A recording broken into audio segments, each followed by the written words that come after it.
कत्ल किया निगाहों से उसने, फिर भी गिला ना कातिल से मगर, अपना सब कुछ दे देंगे हम उसको, ढूंढ के लाएगा कोई कहीं से अगर। हेलो दोस्तों, आप सुन रहे हैं कुछ इसी तरह की कहानियाँ। आज की कहानी एक अधूरे प्यार की है, जो प्यार आंखों के आंसुओं में सिमट कर रह जाता है, जिसकी डोर प्रेमियों के हाथों में नहीं होती। तो चलिए शुरू करते हैं एक इसी तरह के अजूबे प्रेमियों की अंचल पर, जिसके लेखक हैं शिव प्रसाद मिश्र जी। महाराष्ट्रियन महिलाओं की तरह धोती लपेट कच्च बांधे दुलारी दनादन दंड लगाती जा रही थी। उसके शरीर से टपक टपक कर गिरी बूंदों से भूमि पर पसीने का पुतला बन गया था।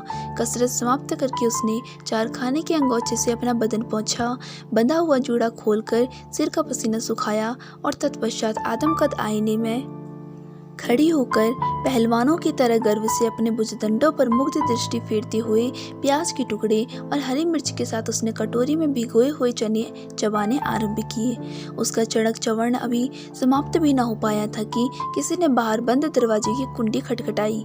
दुलारी ने जल्दी जल्दी कच्च खोलकर बाकायदे धोती पहनी, केस समेट कर करीने से बांध लिए और तब दरवाजे की खिड़की खोल दी। बगल में बंडल से कोई चीज दबाई।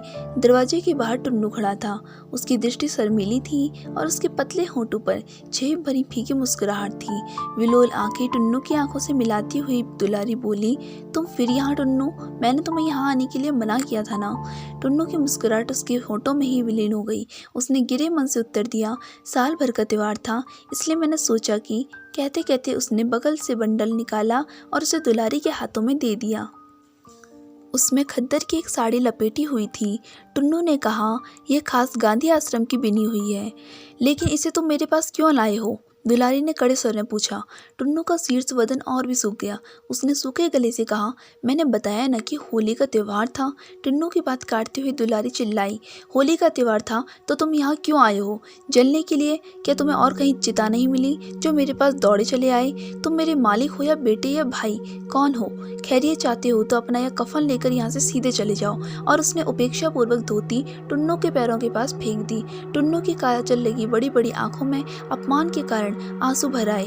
उसने सिर झुकाए हुए आर्त कंठ से कहा, मैं तुमसे कुछ मांगता तो हूँ नहीं। देखो, पत्थर की देवी तक अपने तख्त द्वारा दी गई भेंट नहीं ठुकराती है। तुम तो हाड़ मांस की बनी हो। दुलारी ने कहा, हाड़ मांस की बनी हो तभी तो। और टुन्नू ने जवाब नहीं दिया। उसकी आंखों से कज्जल मलिन आंसुओं की बूंदें नीचे सामने पड़ी धोती पर टपक टपक कर गिर रही थी। दुलारी कहती गई। टुन्नू पाषाण प्रतिमा बना हुआ दुलारी का भाषण सुनता रहा। उसने इतना ही कहा, मन पर किसी का बस नहीं, वह रूप या उम्र पर कायल नहीं होता। और कोठरी से बाहर निकलकर वह धीरे धीरे सीढ़ियां चढ़ने लगा। दुलारी भी खड़ी खड़ी उसे देखती रही। उसकी भौं अब भी वक्र थी, परंतु नेत्रों में कौतुक और कठोरता का स्थान करुणा की कोमलता ने ग्रहण कर लिया था। उसने भूमि पर पड़ी धोती उठाई। उस पर काजल से सने आंसुओं के धब्बे पड़ गए थे। उसने एक बार गली में जाते हुए टुन्नू की ओर देखा और फिर उस सच्चे धोती पर दबे पड़े धब्बों को वह बार बार चूमने लगी। दुलारी के जीवन में टुन्नू का प्रवेश हुए अभी कुल 6 मास हुए थे। पिछली भादों के तीज के अवसर पर दुलारी खोजवा बाजार में भी गई थी। दुक्कड़ पर गाने वालियों में दुलारी की महती ख्याति थी। उसे पद्य में भी सवाल जवाब करने की अद्भुत क्षमता प्राप्त थी। गजली गाने वाली बड़े बड़े विख्यात शायरों की उससे कोर दबती थी, इसलिए उसके मुंह पर गाने में लोग शर्माते थे। उसी दुलारी को गजली दंगल में अपनी ओर देखकर और खोजवा वालों ने अपनी जीत सुनिश्चित समझ ली। परंतु जब साधारण गाना हो चुकने पर सवाल जवाब के लिए दुक्कड़ पर चोट पड़ी, तो विपक्ष से 16-17 वर्ष का एक लड़का गौनिहारों की गोल में सबसे आगे खड़ी दुलारी की ओर हाथ उठाकर ललकार उठा, रनिया ल परमेश्वरी लौट, यानी कि प्रामेश्वरी लौट। तब उन्हें अपनी विजय पर पूरा विश्वास न रहा। बालक टुन्नू बड़ी जोर से गा रहा था, रनिया ल परमेश्वरी लौट, दरगोड़े से घेवर बुंदिया, दे माथे दे कम बुंदिया, और किनरी में सारी रे डाक सोनहरी गोट रनिया। शहनाई वालों में टुन्नू के गीत को बाजी में दोहराया। लोग यह देखकर चकित थे कि बात बात में तीर कमान हो जाने वाली दुलारी आज अपने स्वभाव के प्रतिकूल खड़ी खड़ी मुस्कुरा रही है। कंठ स्वर की मधुरता में टुन्नू दुलारी से होड़ कर रहा था और दुलारी मुग्ध खड़ी सुन रही थी। टुन्नू के सार्वजनिक आविर्भाव का यह तीसरा या चौथा अवसर था। उसके पिता घाट पर बैठकर कच्चे महाल की 10-5 घर यजमानी में सत्यनारायण की कथा से लेकर श्राद्ध और विवाह तक कराकर कठिनाई से गृहस्थी की नौका खेल रहे थे, परंतु पुत्र को आवाराओं की संगति में शायरी का चस्का लगा। उसने भैरोहेला को अपना उस्ताद बनाया और शीघ्र ही सुंदर गजली रचना करने लगा। वह पद्यात्मक प्रश्नोत्तरी में भी कुशल था और अपनी इसी विशेषता के बल पर वह बजरडीहा वालों की ओर से बुलाया गया था। उसकी शायरी पर बजरडीहा वालों ने वाह वाह का शोर मचाकर सिर पर आकाश उठा लिया। खोजवा वालों का रंग उतर गया। टुन्नों का गीत भी समाप्त हो गया। पुनः दुक्कड़ पर चोट पड़ी। सहनाई का मधुर स्वर गूंजा। अब दुलारी की बारी आई। उसने अपनी दृष्टि मदविहीन बनाते हुए टुन्नों के दुबले पतले परंतु गोरे गोरे चेहरे को आग भर देखा और उसके कंठ से छल छल करता हुआ स्वर का सोता फूट निकला। कोड़ियल मुहवे लेव वकोट तोर बाप त घाट अगोरलन, कोड़े कोड़े जोर बटोरलन, ते सरबा बोल जिंदगी में कब देख ले लोट कोड़ियल। तब बजरडीहा वालों के चेहरे हरे हो चले। वे वाहवाही देते हुए सुनने लगे। दुलारी गा रही थी, तुझे लोग आदमी व्यर्थ समझते हैं, तू तो वास्तव में बगुला है। बगुले के पर जैसा ही तेरा शरीर का अंग है, वैसे तू बगुला भगत भी है। उसी की तरह तुझे भी हंस की चाल चलने का हौसला हुआ है, परंतु कभी न कभी तेरे गले में मछली का कांटा जरूर अटकेगा और उसी दिन तेरी कलाई खुल जाएगी। इसके जवाब में टुन्नू ने गाया था, जेतना मन माने गरियाव, आईने दिलक अतन बुझाव, अपने मनक बिथा सुनाइव, हम टंकी के चोट रनिया। इस पर सुंदर के मालिक फेंकू सरदार लाठी लेकर टुन्नू को मारने दौड़े। दुलारी ने टुन्नू की रक्षा की। यही दोनों का प्रथम परिचय था। उस दिन लोगों के बहुत कहने पर भी दोनों में से किसी ने भी गाना स्वीकार नहीं किया। मजलिस बदमजा हो गई। टुन्नू को विदा करने के बाद दुलारी प्रकृति सिद्ध हुई तो सहसा उसे ख्याल पड़ा कि आज टुन्नू की वेशभूषा में भारी अंतर था। आबरवा की जगह खद्दर का कुर्ता और लखनवी दोपलिया की जगह गांधी टोपी देखकर टुन्नू ने उसने कारण पूछना चाहा था, परंतु उसका अवसर ही नहीं मिला। उसने धीरे धीरे जाकर अपने कपड़ों का संदूक खोला और उसमें बड़े यत्न से टुन्नू द्वारा दी गई साड़ी सब कपड़ों के नीचे दबाकर रख दी। उसका चित्त आज चंचल हो उठा था। अपने प्रति टुन्नू की हृदय की दुर्बलता का उसने पहला अनुभव पहली मुलाकात में ही कर लिया था, परंतु उसने उसे भावना की एक लहर मात्र समझा था। बीच में भी टुन्नू उसके पास कई बार आया था, परंतु किसी विषय बातचीत नहीं हुई। कारण टुन्नू आता आधे आधे घंटे या 2-1 घंटे दुलारी के सामने बैठा रहता, पूछने पर भी हृदय की कामना प्रकट न करता, केवल अत्यंत मनोयोग से दुलारी की बातें सुनता और फिर धीरे से छाया की तरह खिसक जाता। यौवन के अस्ताचल पर खड़ी दुलारी टुन्नू के इस उन्माद पर मन ही मन हंसती, परंतु आज उसे कृषकाय और कच्ची उम्र के पांडुमुख बालक टुन्नू पर करुणा हो आई। अब दुलारी को यह समझने में देर न लगी कि उसके शरीर के प्रति टुन्नू के मन में कोई लोभ नहीं है। वह जिस वस्तु पर आसक्त है उसका संबंध शरीर से नहीं है, उसका संबंध आत्मा से है। उसने आज यह भी अनुभव किया कि आज तक उसने टुन्नू के प्रति जितनी उपेक्षा दिखाई है वह सब कृत्रिम है। सच तो यह है कि हृदय के एक निवृत्त कोने में टुन्नू का आसन दृढ़ता से स्थापित है। फिर भी वह तथ्य स्वीकार करने के लिए प्रस्तुत नहीं थी। वह सत्यता का सामना नहीं करना चाहती थी। वह घबरा उठी। विचार की उलझनों में बेचैनी सी हिलने लगी। उसने मन बहलाने के लिए चूल्हा जलाया और रसोई की व्यवस्था में जुट पड़ी। त्यों ही धोतियों का एक बंडल लिए फेंकू सरदार ने उसकी कोठरी में प्रवेश किया। दुलारी ने धोतियों का बंडल देख उधर से दृष्टि फेर ली। फेंकू ने बंडल उसके पैरों के पास रख दिया और कहा, देखो तो कैसी बढ़िया धोतियां हैं। बंडल पर ठोकर जमाते हुए दुलारी ने कहा, तुमने तो होली पर साड़ी देने का वादा किया था, वह वादा तीज पर पूरा कर दूंगा। आजकल रोजगार बड़ा बंदा पड़ गया है, फेंकू ने समझाते हुए कहा। दुलारी फेंकू को उत्तर देना ही चाहती थी कि जलाने के लिए विदेशी वस्त्रों का संग्रह करता हुआ देश के दीवानों का दल भैरवनाथ की संकरी गली में घुसा और भारत जननी तेरी जय हो गीत की ध्वनि से उभय पार्श्व में खड़ी इमारतों की प्रत्येक कोठरी गूंज उठी। एक बड़ी सी चादर फैलाकर 4 व्यक्तियों ने उसके चारों कोनों को मजबूती से पकड़ रखा था। उसी पर खिड़कियों से धोती, साड़ी, कमीज, कुर्ता, टोपी आदि की वर्षा हो रही थी। सहसा दुलारी ने भी अपनी खिड़की खोली और मैनचेस्टर तथा लंकाशायर की मिलों की बनी बारीक सूत की मखमली किनारे वाली नई कोरी धोतियों का बंडल नीचे फेंकी चादर पर फेंक दिया। 4 संभालने वाले चारों व्यक्तियों की आंखें एक साथ खिड़की की ओर उठ गई। कारण अब तक जितने वस्त्रों का संग्रह हुआ था वे अधिकांश फटे पुराने थे, परंतु अब जो साड़ी का बंडल नीचे गिरा उसकी धोतियों की तह तक नहीं खुली थी। चारों व्यक्तियों के साथ जुलूस में शामिल सभी लोगों की आंखें बंडल फेंकने वाली की तलाश खिड़की में करने लगी और त्यों ही खिड़की पुनः धड़ाके से बंद हो गई। जुलूस आगे बढ़ गया। जुलूस में सबसे पीछे जाने वाली खुफिया पुलिस की रिपोर्टर अली सगीर ने भी यह दृश्य देखा। अपने फर्राटी मूंछों पर हाथ फेरते हुए सजग नेत्रों से मकान का नंबर नोट कर लिया। इतने में ही ऊपर खिड़की का एक पल्ला फिर खुला और तुरंत ही पुनः धड़ाके से बंद हो गया। परंतु इसी बीच अली सगीर ने देख लिया कि किवाड़ दुलारी ने खोला था और एक पुरुष ने झटके से उसका हाथ किवाड़ के पल्ले पर से हटा दिया और दूसरा हाथ पल्ले बंद कर दिया। उस पुरुष की आकृति में पुलिस के मुख पर फेंकू सरदार की उड़ती झलक देख पुलिस रिपोर्टर रोबेली चेहरे की मुस्कान क्षीण रेखा क्षण भर के लिए खिंच गई।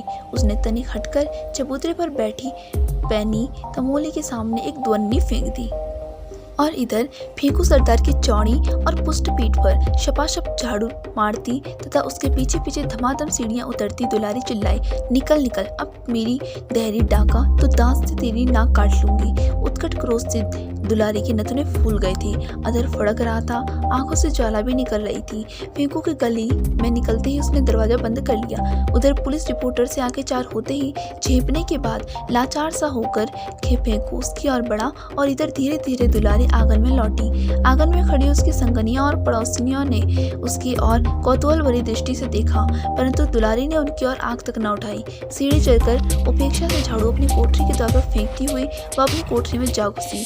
चूल्हे पर बटलोई में दाल चुल रही थी। उसने पैर की एक ठोकर से बटलोई उलट दी, सारी दाल चूल्हे में जा गिरी, आग बुझ गई। परंतु दुलारी के दिल की आग अब भी भट्टी की तरह जल रही थी। पड़ोसिनियों ने उसकी आग लगी हुई मीठे वचनों की जलधारा गिराना आरंभ किया। फलस्वरूप ठंडी भी होने लगी। दुलारी बोली, तुम ही लोग बताओ, कभी टुन्नू को यहाँ आते हुए देखा है? यह तो आधी गंगा में खड़े होकर कह सकते हैं कि टुन्नू यहाँ कभी नहीं आता। झिंगुर की माँ ने कहा। यह बात वह बिल्कुल भूल गई थी कि उसने कुछ 2 घंटे पहले ही टुन्नू को दुलारी की कोठरी से निकलते हुए देखा था। झिंगुर की माँ की बात सुनकर अन्य स्त्रियां होठों से मुस्कुराईं, परंतु किसी ने प्रतिवाद नहीं किया। दुलारी पुनः शांत हो चली। इतने में कंधे पर जाल डाली 9 वर्षीय बालक झिंगुर ने आंगन में प्रवेश किया और आते ही उसने ताजा समाचार सुनाया कि टुन्नू महाराज को गोरे सिपाहियों ने मार डाला है और लाश भी उठा ले गए हैं। कोई और दिन होता तो दुलारी इस समाचार पर हंस पड़ती, टुन्नू को 2-4 गालियां सुनाती, परंतु आज यह संवाद सुनकर वह स्तब्ध हो गई। उसने यह भी न पूछा कि घटना कहाँ हुई और किस तरह से हुई। कभी किसी बात पर न पसीजने वाला उसका हृदय कातर हो उठा। सदी मरुभूमि की तरह धू-धू चलने वाली उसकी आंखों में मेघमाला गिराई। उसने पड़ोसियों की निगाह से अपनी आंसुओं को छिपाने का कोई प्रयत्न नहीं किया। पड़ोसियां भी करकसा दुलारी के हृदय की कोमलता देखकर दंग हो गई। उन्होंने दुलारी के इस आचरण को बार वनिता सुलभ अभिनय मात्र समझा। बिट्टू ने तिल्लगी भी की, मुझे लुका छिपी फूटी आंख नहीं सुहाती। मैंने तो आज तक तो कुछ भी किया, सब उड़ंगे की चोट, दुलारी ने कहा। वह उठी और सबके सामने संदूक खोल उसमें से टुन्नू की दी हुई आंसुओं के काले धब्बों से भरी खद्दर की धोती निकाल उसे पहन ली। उसने झिंगुर को बुलाकर पूछा, टुन्नू कहाँ मारा गया? झिंगुर ने बताया, टाउन हॉल। और जब वह टाउन हॉल जाने के लिए घर से बाहर निकली तो दरवाजे पर ही थाने के मुंशी के साथ फेंकू सरदार ने आकर कहा कि दुलारी को थाने जाना होगा और आज अमन सभा द्वारा आयोजित समारोह में उसे गाना पड़ेगा। रिपोर्ट की कॉपी मेज पर पटकते हुए प्रधान संवाददाता ने अपने सहकर्मी को डांटा, शर्मा जी, आप तो अखबार की रिपोर्टरी छोड़कर चाय की दुकान खोल लेती तो अच्छा होता।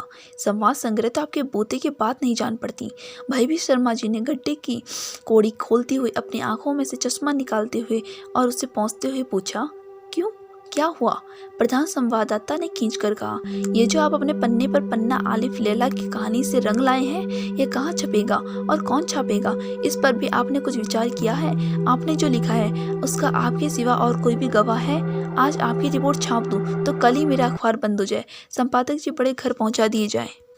अपने संबंध में वार्ता होती सुनकर संपादक जी भी सजग हुए। उन्होंने पूछा, क्या बात है? यही शर्मा जी की रिपोर्टिंग पर झक रहा हूँ, और क्या? प्रधान संवाददाता ने कहा। पढ़िए, संपादक ने आदेश दिया। प्रधान संवाददाता ने रिपोर्ट की कॉपी शर्मा जी की ओर बढ़ाते हुए कहा, लीजिए, आप भी पढ़कर सुना दीजिए और शीर्षक भी पढ़ दीजिएगा जो आपने संवाद पर लगाया है। क्या शीर्षक है? यही ठैया जुलनी हैरानी हो रामा, झेंपी भरी मुद्रा में शर्मा जी ने कहा और फिर धीरे धीरे वह रिपोर्ट पढ़ने लगे। कल 6 अप्रैल को नेताओं की अपील पर नगर में पूर्ण हड़ताल रही। यहाँ तक कि खोमचे वालों ने भी नगर में फेरी नहीं लगाई। सवेरे से ही जुलूसों का निकलना जारी रहा। जो जलाने के लिए विदेशी वस्त्रों का संग्रह करता जाता था। ऐसे ही एक जुलूस के साथ नगर का प्रसिद्ध गजल गायक टुन्नू भी था। उक्त जुलूस उस टाउन हॉल पहुंचकर विघटित हो गया और पुलिस के जमादार अली सगीर ने टुन्नू को जा पकड़ा और उसे गालियां दी। गाली देने का प्रतिवाद करने पर जमादार ने उसे बोर्ड की ठोकर मार दी। चोट पसली में लगी और तिलमिलाकर जमीन पर गिर गया टुन्नू और उसके मुंह से एक चुल्लू खून भी निकला। पास ही गोरे सैनिकों की गाड़ी खड़ी थी। उन्होंने टुन्नू को उठाकर गाड़ी में लाद दिया और लोगों से कहा गया कि अस्पताल को ले जाएं, परंतु हमारे संवाददाता ने गाड़ी का पीछा करके पता लगाया कि वास्तव में टुन्नू मरा नहीं है और रात के 8 बजे टुन्नू का शव वरुणा में प्रभावित किए जाते ही संवाददाता ने उसे देखा था और अर्थात उसे बाद में मार दिया गया और उसे गंगा में प्रभावित कर दिया गया। इस सिलसिले में यह भी उल्लेख है कि टुन्नू का दुलारी नानी गोनहारी से भी संबंध था। कल शाम अमन सभा द्वारा टाउन हॉल में आयोजित समारोह में भी, जिसमें जनता का एक भी प्रतिनिधि उपस्थित नहीं था, दुलारी को नचाया और गवाया गया। उसे भी शायद टुन्नू का मृत्यु का समाचार मिल चुका था। वह बहुत उदास थी और उसने खद्दर की एक साड़ी धोती मात्र पहन रखी थी। सुना जाता है कि उसे पुलिस जबरदस्ती ले आई थी। वह उस स्थान पर गाना नहीं चाहती थी जहाँ 8 घंटे पहले ही उसके प्रेमी की हत्या कर दी गई थी, परंतु विवश होकर गाने के लिए खड़ा होना पड़ा। कुख्यात जमादार अली सगीर ने मौसमी चीज गाने की परिमाइश की। दुलारी ने फीकी हंसी हंसकर गाना प्रारंभ किया। उसने कहा और कुछ दर्द भरे गले से गाया, ए ठैया चिलनी हैरानी हो रामा कासों में पूछूं। पास ही में कंपनी बाग के फूलों की खुशबू से वायुमंडल आमोदित हो उठा। चारों ओर सन्नाटा छाया हुआ था, जिसे भेदकर दुलारी की स्वरलहरी गूंज उठी। यही ठैया झुलनी हैरानी हो रामा कासों में पूछूं। बूट की ठोकर खाकर दोपहर को टुन्नू जिस स्थान पर गिरा था, उसी स्थल पर दृष्टि जमाते हुए दुलारी ने दोहराया, यही ठैया झुलनी हैरानी हो रामा, और फिर चारों ओर उत्तरांत दृष्टि फैलाते हुए उसने गाया, कासों में पूछूं। उसके अधर प्रांत पर स्मित की एक क्षीण रेखा से खींची। उसने गीत का दूसरा चरण गाया, सास से पूछूं, ननदिया से पूछूं, देवराज से पूछे लजानी हो रामा। देवराज से पूछत कहते कहते हुए पिछले की तरह एकदम घूमी और जमादार अली सगीर की ओर देख उसने लजाने का अभिनय किया। उसकी आंखों से आंसू की बूंदें छहर उठी, या तो यूँ कहिए कि वे पानी की कुछ बूंदें भी जो वरुणा में टुन्नू की लाश फेंकने से छटकी और अब दुलारी की आंखों में प्रकट हुई। वैसा रूप पहले कभी न दिखाई पड़ा था, आंधी में भी नहीं, समुद्र में भी नहीं, मृत्यु के गंभीर आविर्भाव में भी नहीं। सत्य है परंतु छप नहीं सकता, संपादक ने कहा। यही है एक अधूरे प्यार की दास्तां जिसका हमारे समाज में कोई स्थान नहीं है। झूठे बयानों ने किया है जुदा हमको, ये बात अपने तरफदारों से पूछो। कितना रोए हैं हम तुमसे बिछड़कर, कभी हमारे अश्कों की धारों से पूछो। सो फ्रेंड्स, स्टोरी काफ़ी इंटरेस्टिंग है। आई होप आपको ज़रूर पसंद आई होगी। आपको यदि इसी तरह की स्टोरीज आपको लगातार मिलती रहे तो चैनल को सब्सक्राइब कर सकते हैं और हाँ, बेल आइकन को दबाना ना भूलें।